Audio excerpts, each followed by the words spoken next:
Yun, magandang araw mga master. Nandito tayo sa ibabaw ng barko. As usual, sumaglit tayo pang ulam. Nakaisa na tayo bago ako nakapag-open ng camera. Isang tulingan na good size na rin. Hindi kalakayan pero okay na to. Barko!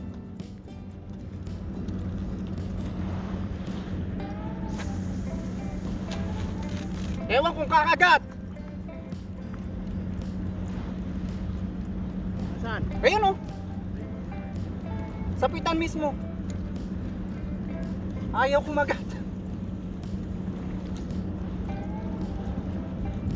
Malayo na. Ha? Ayun. Ano kaya kinakagat niya mga yan?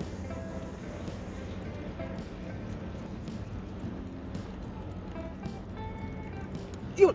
Kinagat bro. May kumagat.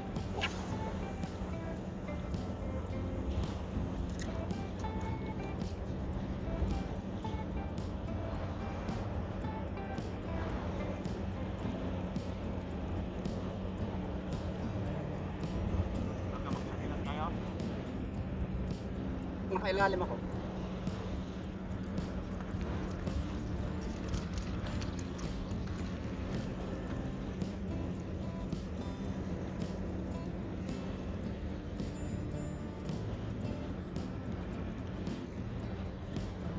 Oh!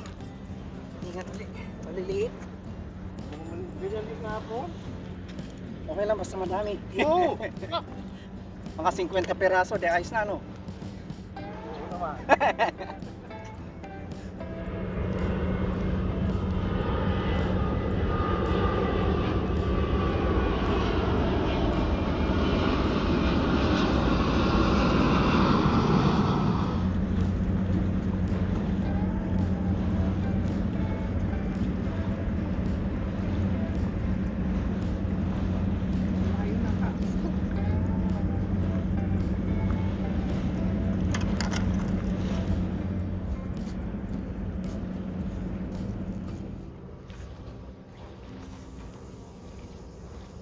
Akyat ka!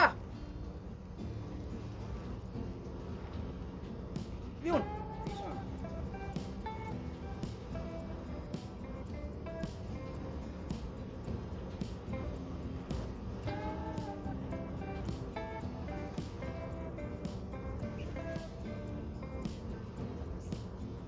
Bro!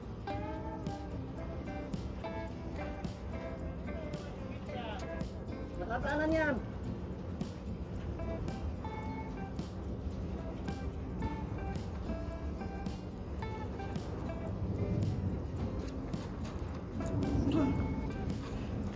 Tali ulit mga master.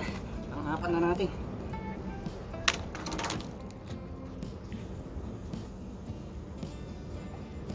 Nakasabi ko lang kumakagat na, nakawala tuloy. Bilis lumipat. Yun, meron ka rito. Oh.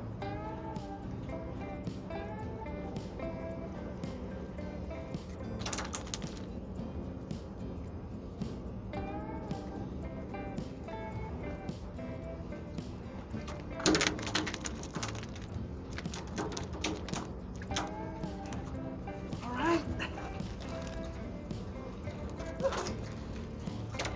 Tulingan ka rin mga master. Thank you.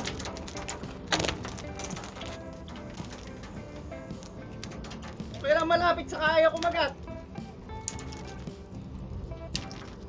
Sige bro, hagis. Yun!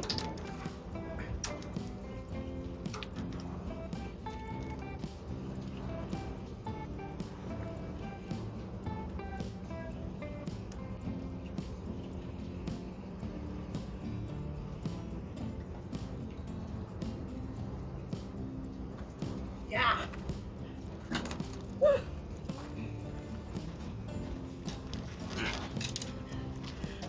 Harvest tayo tulingan mga master.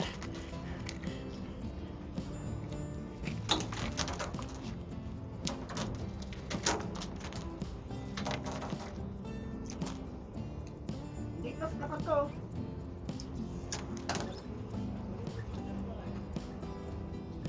Yun! Ay!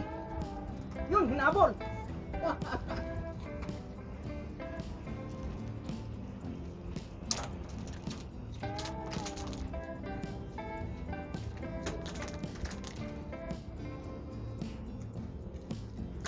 Balik. Tama na. Ay, nakawala tuloy. Wala. Sila yun ang mga master. Andito bro!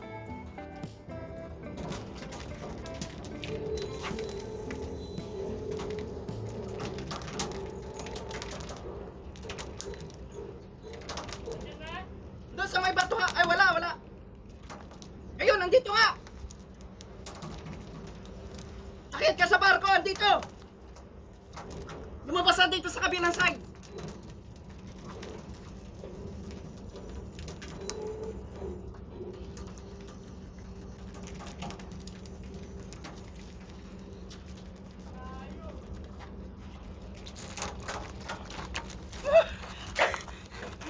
Tingnan ulit.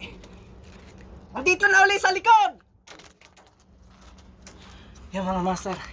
Ito na dali natin doon sa paglapit ng kawan na yun. Sana umikot pa, bumalik ulit. Thank you! So ayan mga master. Back up na tayo. Itong ating catch of the day. Nakasyam na pirasong tulingan tayo.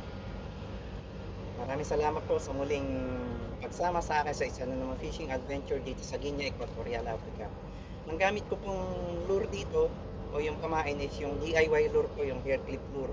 Ilalagay ko po sa description yung o sa comment yung link ng video ko kung paano pag DIY ng pain na napaka-effective sa tulingan, sa salmon, sa talakitok, pati sa mangagat.